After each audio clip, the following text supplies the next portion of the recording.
Good morning. You listen to FloorDaily.net, and I'm Kemp Harr. This morning, my guest is Brent Emore, the CEO with AHF Products. Brent, how you doing? Doing great, Kemp. Good to be with you. You know, we just finished our annual report, which is our statistical issue, the May issue. It's available digitally now, and the magazine comes out later this week. But just want to remind the listener that AHF Products is a top 5 supplier on our top 10 list. You play in the hard surface business.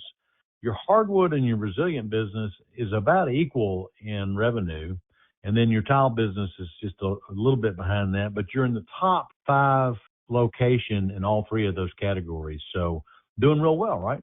Well, that's a good thing. We have a vision, and that's to be the leading manufacturer and distributor of hard surface products in the United States.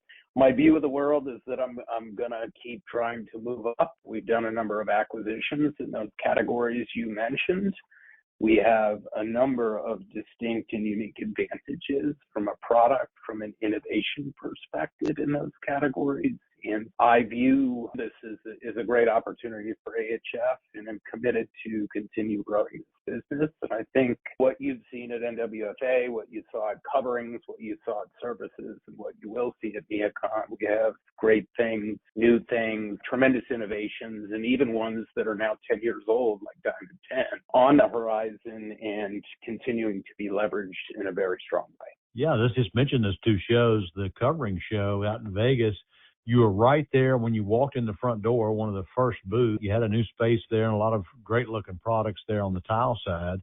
And then in Orlando at the NWFA show, you had Milton Goodwin there, and you've been in the business for a long time, talking about really 3 new products for you guys. Obviously, many people know about your densified product, but you continue to expand your unfinished hardwood, and now you've got a new solid hardwood that's thin enough to go over the top of other flooring. So a lot going on there from a new product standpoint, right?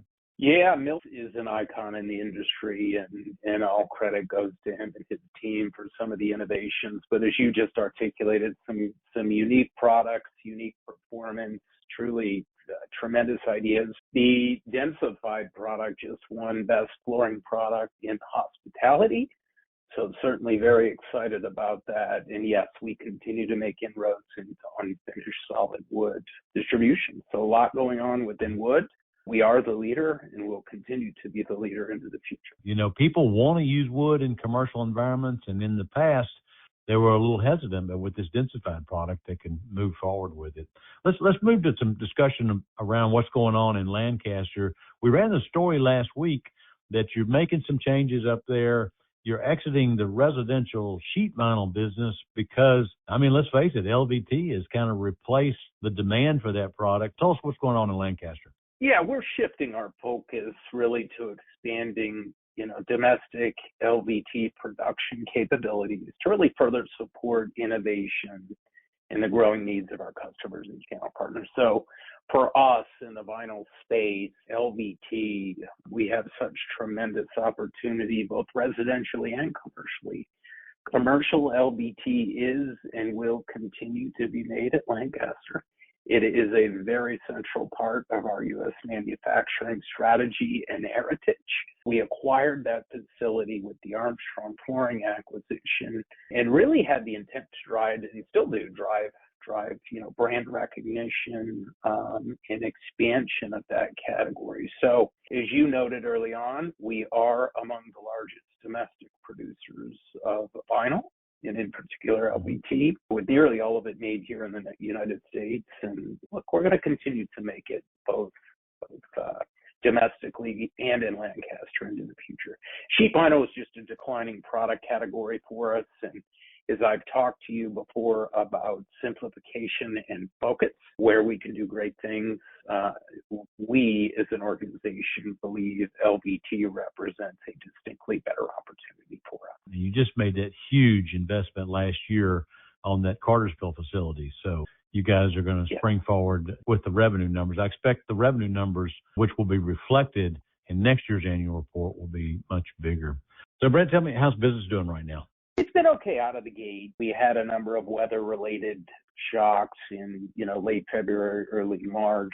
The Iran conflict has certainly seen different behavior out of the consumer, but we have held our ground.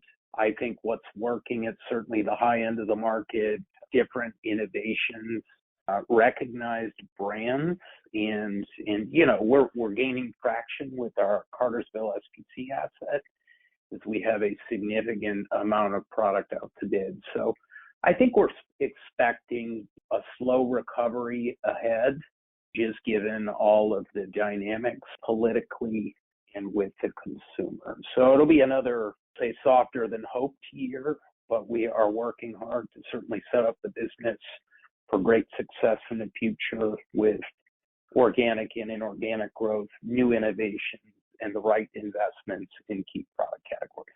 Yeah, it was good to see the existing home sales numbers this week that were better than this time last year, right?